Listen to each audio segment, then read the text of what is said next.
Mangroves are an incredibly important carbon sink for the planet because they store much more carbon than is normal in those zones of the world, and that carbon is sequestered for a long time. If we disturb those mangroves, of course, we release that carbon, and if we can regenerate the mangroves that we've lost in those coastal zones, it's an opportunity to sink even more carbon. Losing mangroves would be a tremendous increase in greenhouse gas, and if we can maintain them and restore them, it's an opportunity to sink carbon locally. About half of the world's methane emissions come from aquatic sources. It's really important to understand those emissions, but our current technologies for the measurements are really expensive.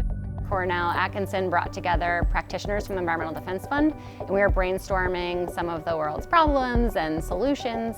And again, something that came up was how we needed cheap sensors to be able to deploy all over the world to measure methane fluxes. Environmental Defense Fund has been working in the ocean and climate space for quite a while, and we're very strong advocates of protections for coastal blue carbon ecosystems because these systems offer a range of climate and ecosystem benefits for local communities and for us as a planet.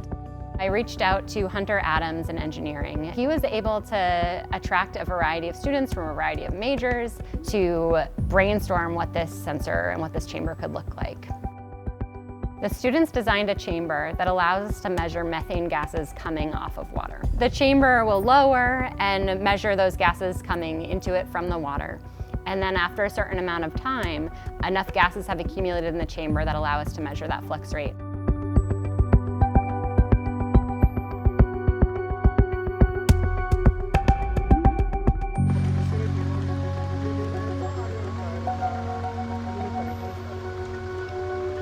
Looking at the sustainability of mangroves is such an important question because of their blue carbon and their nature-based resilience to coastal storms. The Atkinson Center really wants to see that impact, and we really want to ensure it. And so our results will go back to the community, and we hope to then scale them up through Colombia. Just over 50% of current mangrove systems on the planet are in jeopardy of extinction due to climate change and uncontrolled coastal development. Really understanding the services that these systems provide and then being able to protect them and manage them is critical.